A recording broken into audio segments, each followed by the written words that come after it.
আমি কবর বলছি, আখিরাতের প্রথম মন্দির তো আমি। অধিকাংশ মানুষ জীবনভর আমার কথা একদমই স্মরণ করে না। আমার সাথে সাক্ষাতের ব্যাপার এরা প্রচণ্ড রকমের গাফেল, কিন্তু আমি যে এক ধ্রুব সত্য, কিংবা বলতে পারো এক নিষ্ঠুর বাস্তবতা। আজ নয়তো কাল আমার সাথে মোলাকাত করতেই হবে, এড়ানোর সুযোগ নেই। শুনেছি দুনিয়ায় একটা ঘর সাজাতে মানুষ বিরাট আয়োজন করে, সারা জীবনের অর্থ, শ্রম, শক্তি, মেধা সব কিছু খরচ করে ঘর বানায়। অথচ কয়দিনই বা সে ঘরে থাকতে পারে? শেষমেশ আমার ভেতরেই তো তাদের প্রত্যাবর্তন। শত শত মানুষের আর্তনাদে ভারী হয়ে ওঠে আমার বুক। মানব যে কেন কবরের জীবনটা নিয়ে সতর্ক হয় না পুনরুত্থান পর্যন্ত? কত লম্বা একটা সময় এই ঘরটায় থাকতে হবে, অথচ কি ভয়ানক নোংরা, বিদকুটে আর বিপদ সংকুল করে রাখে। সত্যি কতই না হতবাগা এরা। চাইলেই আমাকে নিজের জন্য মনোরম করে সাজিয়ে নেওয়া যায়, কিন্তু দুনিয়াতে বোধ হয় আমার সাথে সাক্ষাৎ করতে হবে এই একিনটাই হারিয়ে ফেলে। কত অর্থ আহলকে আমার দ্বার প্রান্তে এসে ফিরে যেতে দেখি। মানুষটা হয়তো এই দুইয়ের পিছনেই জীবনটা বিলিয়ে দিয়েছে, অথচ এরাই তাকে চলে রেখে যায়। আর অধিকাংশ বান্দা ইমান আমল না নিয়েই ফিরে আসে, অথচ সেটাই সবচেয়ে বেশি দরকার ছিল আমার অন্ধকার বুকে সুন্দর ও সম্মানজনক নিবাসের জন্য। হ্যাঁ, ইমান আমলের মাপকাঠির ভিত্তিতেই আল্লাহ আমাকে আদেশ করেন যে ওই লাশের সাথে আমার আচরণ কেমন করতে হবে। এর আগে মুনকার নাকির নামে দুইজন ভয়ানক ফেরেশতা এসে প্রশ্নোত্তর পর্ব শেষ করেন। আমার অনুমান খুব ভুল না হলে এই প্রশ্ন উত্তর পর্ব দুনিয়ার বুকে ফাঁস হয়ে গেছে অনেক আগেই। তোমার রবকে, তোমার দিনকে, আর নবীকে, এই তিনটা বিষয়ে প্রশ্ন হয়, খুবই মৌলিক বিষয়। তবু কত মানুষ উত্তর দিতে পারে না, নির্বাক চেয়ে থাকে। বড়ই আশ্চর্য লাগে তখন। তোকে আমি কি দিয়ে আপ্যায়ন করবো রে হতবাগা?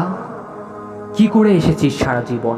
যাই হোক, আবেগ জিনিসটা আমাকে মানায় না, কিন্তু 60-70 বছর হায়াত পেয়েও নিজের রবকে, নিজের দিনকে আর নবীকে চেনেন না।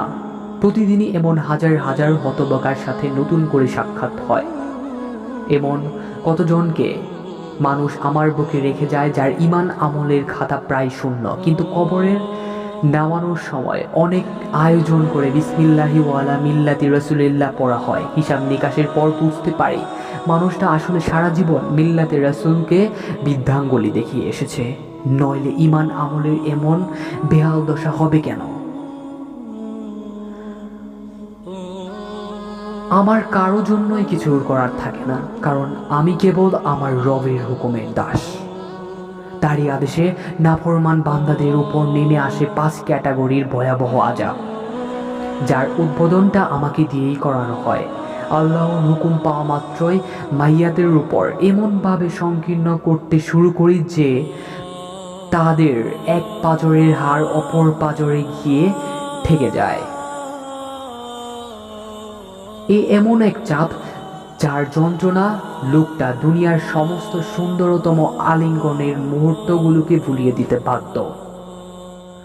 আল্লাহর জমিনে থেকেছে, আল্লাহর খেয়েছে, আল্লাহর নিয়ামত ভোগ করেছে, অথচ তারই অবাধ্যতা করে গেছে সারা জীবন। তওবা করার প্রয়োজনও মনে করেননি। আহারে, কোথায় তোর অহংকার? বাকি শাস্তিগুলোও নীরব প্রত্যক্ষদর্শী আমি। একে একে তাহাকে জাহান্নামের পোশাক বিছানা দেওয়া হয়। এরপর জাহান্নামের দিক থেকে একটা দরজা খুলে দেওয়া হয়।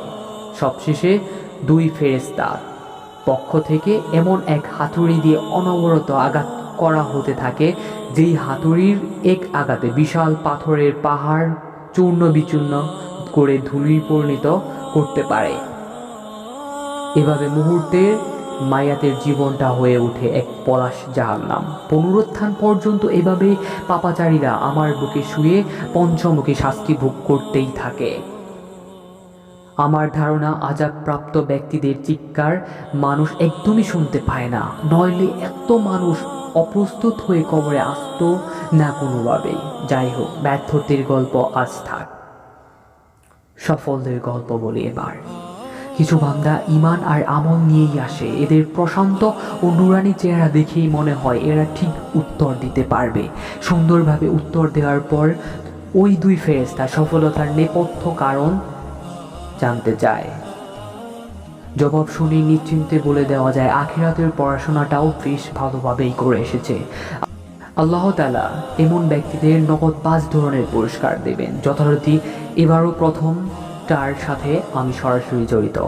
এরকম সম্মানিত বান্দাদের থাকার সুব্যবস্থার জন্যই আমাকে চাপ না দিয়ে অনেক দূর পর্যন্ত বিস্তৃত হয়ে যাওয়ার আদেশ দেওয়া হয় এবং আমি অক্ষরে অক্ষরে তা পালন করি। এরপর আমার অন্ধকার বুককে বান্দার জন্য আলোকিত করে দেওয়া হয়। আলোকিত বান্দা, আলোকিত তার কবর সত্যিই আল্লাহর বিচারই শ্রেষ্ঠ। এরপর বান্দাকে জান্নাতের লেবাসে সাজিয়ে তার জন্য জান্নাতের বিছানা বিছিয়ে দেওয়া হয় আর জান্নাতের দিকে একটা দরজা খুলে দেওয়া হয়।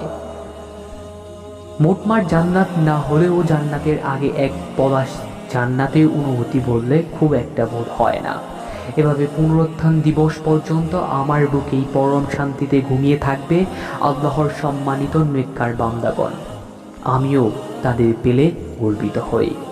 তোমরা অনেকেই এখনো জীবিত আছো, এখনো মাটির উপর ঘোরাঘুরি করতে পারছো। মনে রেখো, আজ নয়তো কাল আমার কাছে আসতেই হবে।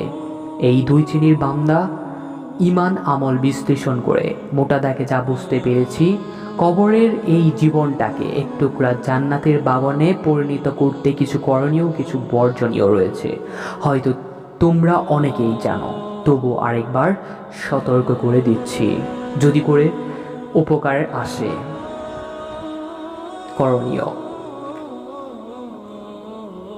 সবার আগে বিশুদ্ধ ঈমান নিয়ে আসতে হবে, এটার বিকল্প একদমই নেই। কত পাহাড় সম আমলওয়ালা মানুষ আসে, বিশুদ্ধ ঈমান আনতে না পারার কারণে আমার আযাব থেকে রক্ষা পায় না। প্রতি রাতে সূরা মুলক পাঠ করতে হবে, এটাকে খুব কাজে দিতে দেখেছি। নিয়মিত কবরের আযাব থেকে পরিত্রাণের দোয়াও অনেক কার্যকর। সহি শুদ্ধ জিকিরগুলো দিয়ে মুখটাকে সবসময় ব্যস্ত রাখা মানুষগুলোও সফল হতে দেখেছি। দান সাদকার কথা না বললেই নয়, বিশেষ করে সাদকায়ে জারিয়া যে কত বড় পাথেয় হতে পারে এটা বোঝানো সত্যিই অসম্ভব। সবাইকে অন্তত একটা হলেও সাদকায়ে জারিয়া চালু রেখে আসার চেষ্টা করতে নসিহত করছি। এছাড়া উমাইয়াদের প্রতি আল্লাহর আচরণ থেকে ফরজ নামাজের পর নিয়মিত আয়াতুল কুরসি, আউয়াল ওয়াক্তের বিশুদ্ধ সালাত আদায়, ওযুর পর কালিমা শাহাদাত, আজানের জবাব ইত্যাদি জান্নাতের নিকটবর্তী আমলগুলোও পরোক্ষভাবে সহায়ক মনে হয়েছে। এই বর্জনীয় দিকগুলো কোনোভাবেই শিরকযুক্ত ত্রুটিপূর্ণ ঈমান নিয়ে আসা যাবে না। এটা কবরের আযাবের প্রধান কারণ। যে ঈমানটা ঠিকমতো বিশুদ্ধ করে আনতে পারে না তার সব শেষ হয়ে যাবে। হুঁশিয়ার করে দিলাম, ঈমানটা ঠিক না করে আমার কাছে এসো না, চিরস্থায়ী ক্ষতিগ্রস্ত হয়ে যাবে। কবিরা গুনাহ করার পরেও তওবাবিহীন অবস্থায় মারা যাওয়া হতভাগাদের কবরে প্রচুর শাস্তি হয়। মানুষ গুনাহ করবে, এটা স্বাভাবিক, কিন্তু সে যখন গুনাহ পরেও তওবার ব্যাপারে উদাসীন থাকে, এটা তার জন্য ভয়াবহ বিপদের কারণ হয়ে দাঁড়ায়। আল্লাহ পরম ক্ষমাশীল।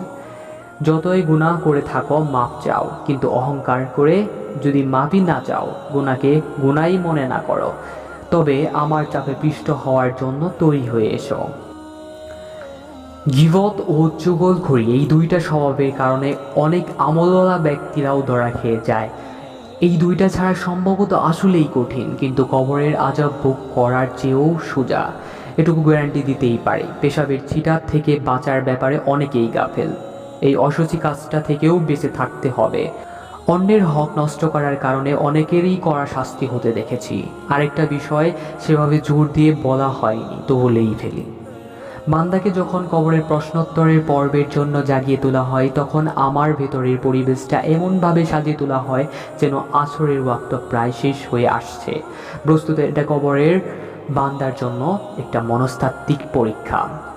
যারা সত্যিকারের সালাত আদায়কারী বান্দা, ওঠার পর তাদের কাছে মনে হয় একটু যেন ঘুমিয়ে পড়েছিল, আর এর ফাঁকে আসরের ওয়াক্ত প্রায় শেষ। সব কিছু ভুলে এরা আসরের সালাতটা পড়ার জন্য প্রতিবস্ত হয়ে পড়ে। কিন্তু সাথে সাথে ফেরেশতারা এই মনস্তাত্ত্বিক পরীক্ষা তার সফলতার সুসংবাদ জানিয়ে দেন। কবরের জীবনে আর সালাতের প্রয়োজন নেই।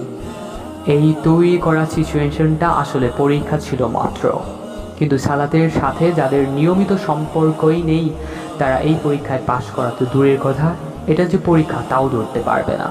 সালাত এভাবেই ঈমান আর কুফরের মধ্যে পার্থক্য করে দেয়। সুতরাং কবরের প্রশ্নোত্তর পর্ব সহজে পাশ করতে চাও, কোনোভাবেই সালাতের ব্যাপারে গাফলতি করো না।